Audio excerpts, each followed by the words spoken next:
Dad was drunk again. Rain swept over my windshield like waves over a beach as I drove him home from yet another bar where he'd made a fool of himself.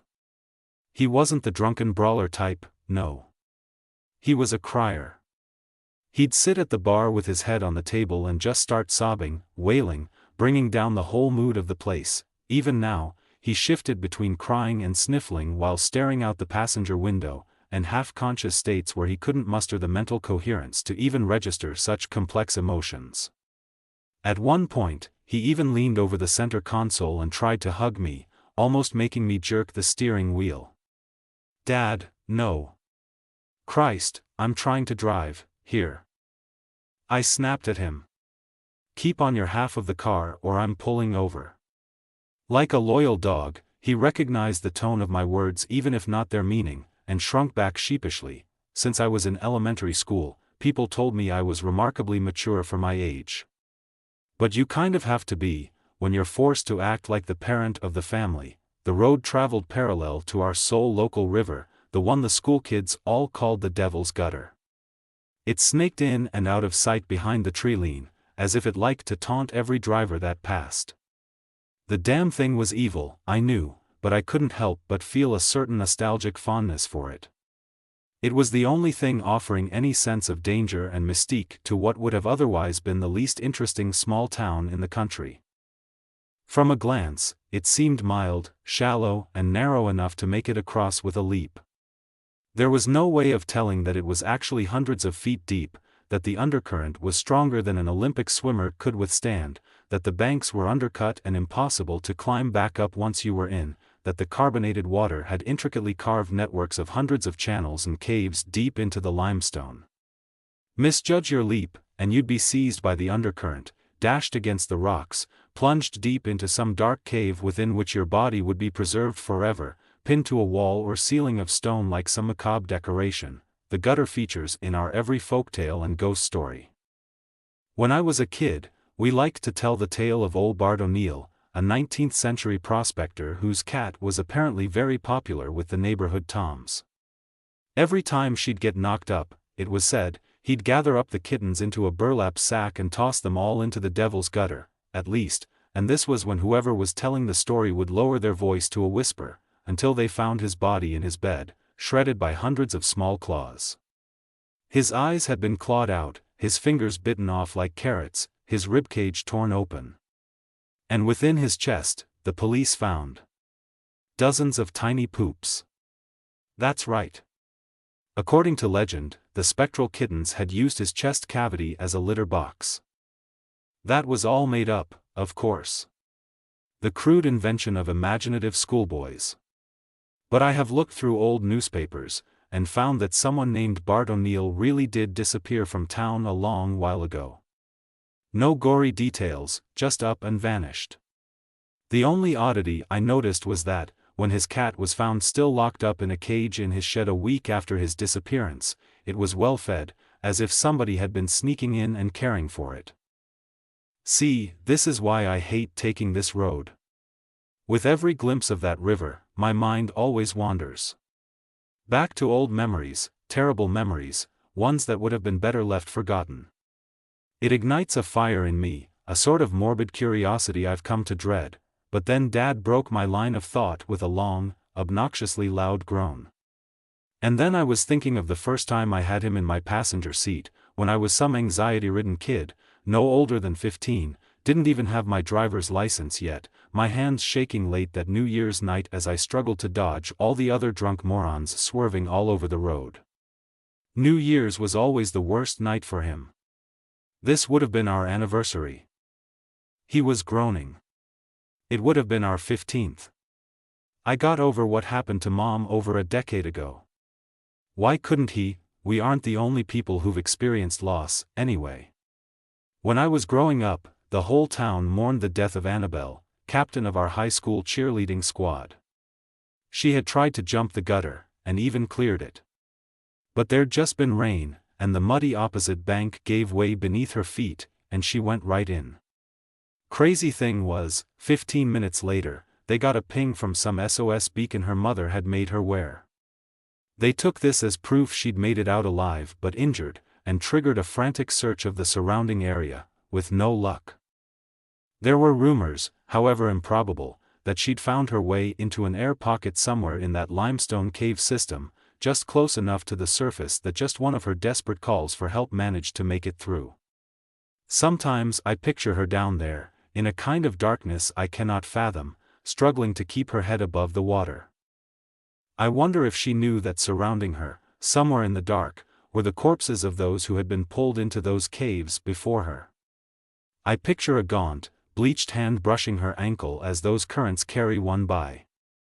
I imagine her crowded on all sides by the gaunt, empty eyes of the people who'd found their way into that air pocket before her, and never found their way out. Maybe it was for the best that she would have been in complete darkness. There my mind went, again. I'd gotten another glimpse of the river, and couldn't help but imagine Anna down there, as if her eyes were looking up at me from beneath those blackened waters. I tried to turn up the radio, to take my mind off it and to drown out Dad's moaning and sobbing. But he grunted as if the very sound offended him, and drunkenly pawed at the dashboard until he'd turned it back off. I already knew what he'll say tomorrow. "I've let you down," he'd say, head down like a dog caught peeing on the carpet. "I've never been the father I should have been. And it'll all be very genuine, and very sincere, and very, very temporary. I've even helped pay for his rehab, once.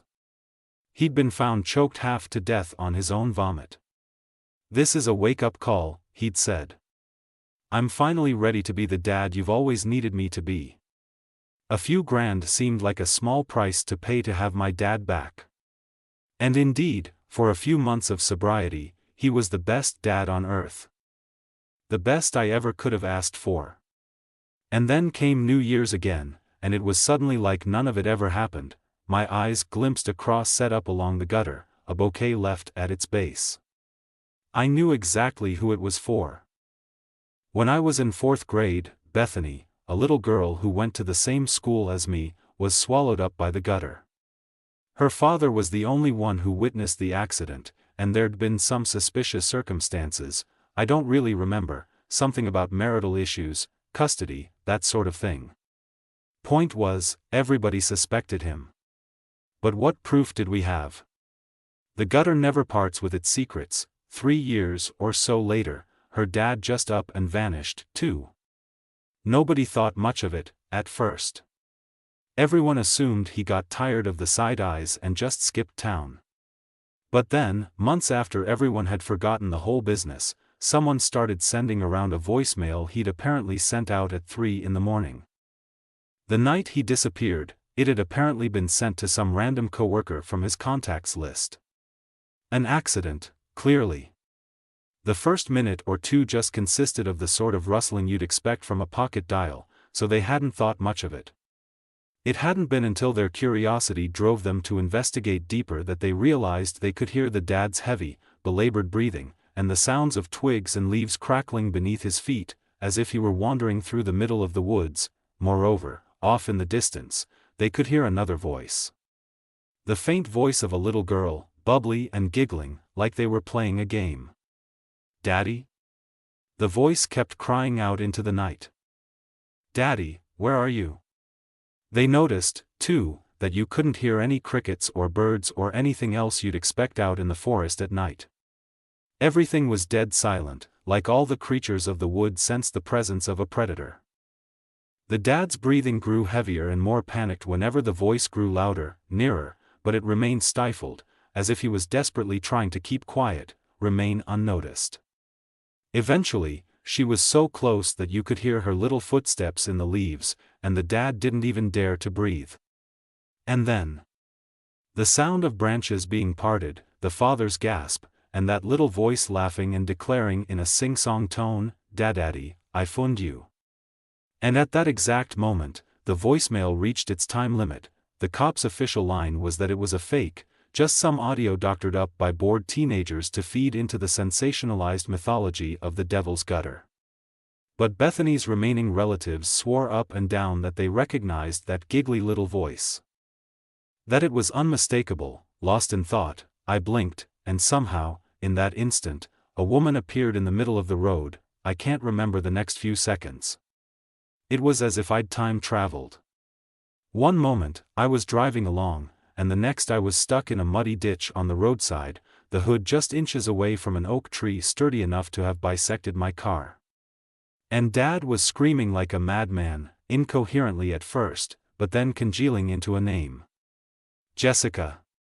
He was screaming out for Mom, I realized. Jessica. And as he screamed, he threw open the passenger side door, and tore off into the woods with a drunken stumble. When I glanced in the rear-view mirror, the woman was still standing there in the road. A vague silhouette barely illuminated by whatever moonlight broke through the storm. But when I looked back with my own eyes, she was gone. I cursed like a sailor as I took off into the storm, blindly in the direction I thought my dad had went. My heart was in my throat. We were so close to the gutter. In his state, he could so easily fall in, become just another name in its long list, another creepy story to tell on school playgrounds. But then it became clear I was in the same danger. The storm was picking up rapidly, sideways rain blasting my eyes, wind tugging at the trees by their roots, yet somehow, stupidly, what terrified me most was the prospect that, while stumbling through those darkened woods, I might hear a little girl's voice off in the distance shouting, "Daddy." Suddenly, I froze in place. I realized I could hear the bubbling and crashing of the gutter's current. Even over the storm. It must be so close. I tried to look for it, but the rain seared my eyes whenever I was not covering them with an arm. I was too terrified to take a step in any direction, but the storm took action for me. By sweeping away the mud beneath my feet, Anna's fate flashed in my mind. The muddy bank giving way. My death wasn't even going to be original. I thrashed and floundered, feeling the earth seem to envelop me from below like a massive creature pulling me into its gullet. Through sheer luck, my random grabs caught purchase. A thick, sturdy tree root was all that saved me from the waters below, and I clung to it with every scrap of strength I had, even as the rain left it soaked and slippery. I managed to hold on for a while, with no way back up but unwilling to let go of my only lifeline, and then, I felt a cold hand wrap around my ankle.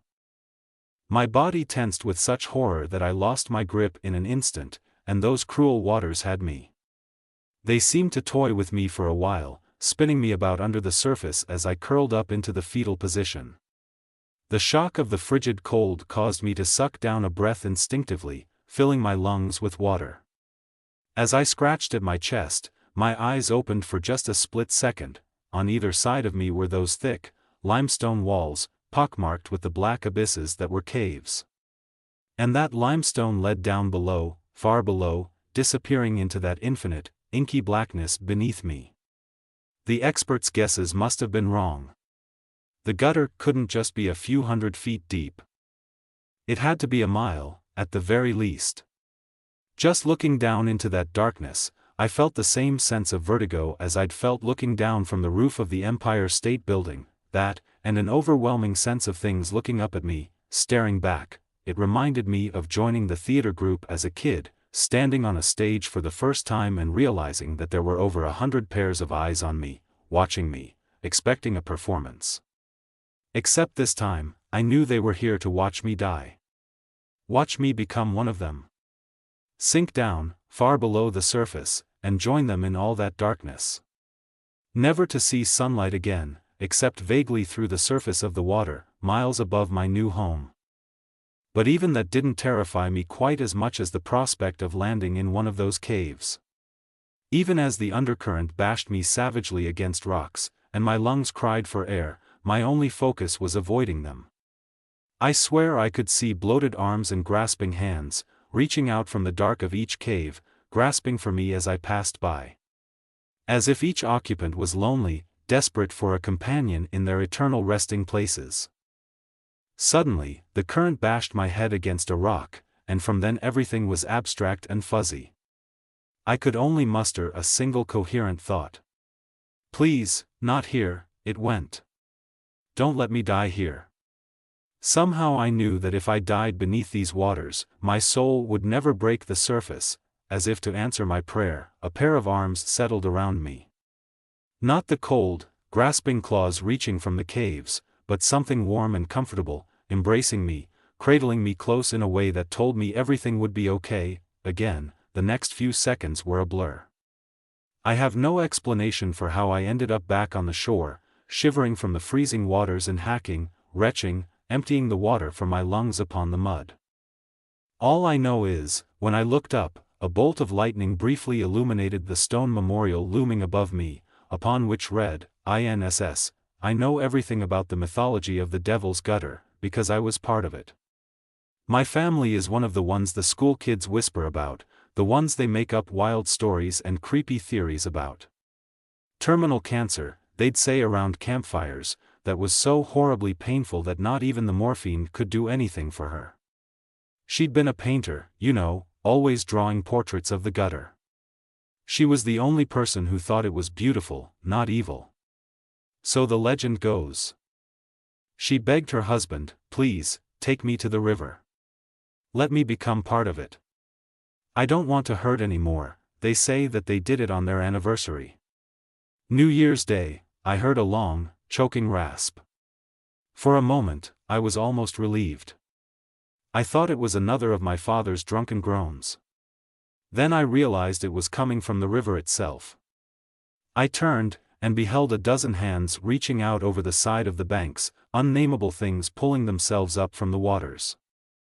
I only caught vague glimpses of the crawling, groaning creatures, briefly illuminated by the lightning. Their skins were bleached white and transparent, looking like road maps made of veins and arteries stretched taut over gray muscles and jagged ribs and putrid organs. Many were missing legs, arms, even heads. Others were more ancient still, mummified strands of flesh seemingly loosely stitched to the crumbling remains of a skeletal structure. All seemed to be looking right at me, even though none of them had any eyes to speak of, only empty, black sockets. They were crawling forwards with horrid determination. Once the gutter had taken you into its waters, laid its claim to you. It never wanted to let you go. They were only coming to retrieve what they were owed. I tried to crawl away through the mud, but it felt like crawling in a bad dream. It felt like the very planet was turning sideways, gravity itself guiding me back towards the river. Then a figure burst through the woods, large and heavy-set. My father. He stumbled into the middle of the crowd of the dead, waving his arms, trying to seize their attention. Take me. Take me, not them. Take me. He was screaming like a man possessed, but they didn't seem to even notice him. They were dead set on me, blind to the rest of the world. Then he turned to the lake, and my eyes followed his gaze to the woman from the road. Now her silhouette was standing in the middle of the river, seeming to hover a few inches above the water, her dress billowing in the wind. Jessica. Take me. Tell them to take me. He let out a primal, raw scream, one that must have torn his throat to shreds. I don't want to hurt any more.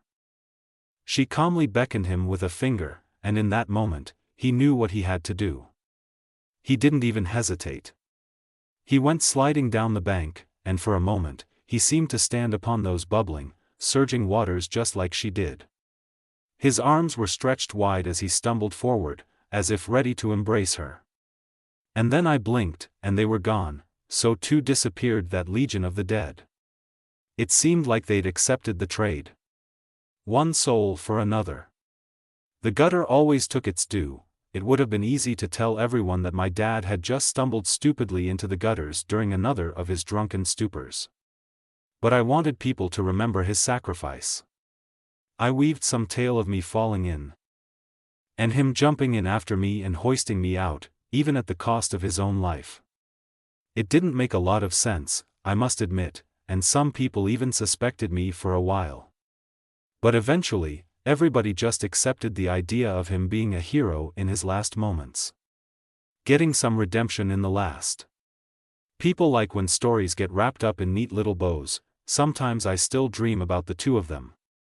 Floating in the center of some underwater cave chamber, yet somehow illuminated by moonlight, and by the walls of the chamber all lined with glowing, pinprick white eyes, like stars in the sky, dead but not dead, the current still flowing about them, animating them like marionettes. Spinning them around each other, my mother and my father's arms like a waltz, the way they were on their wedding day. Dancing, dancing, on and on forever, before their audience of the dead.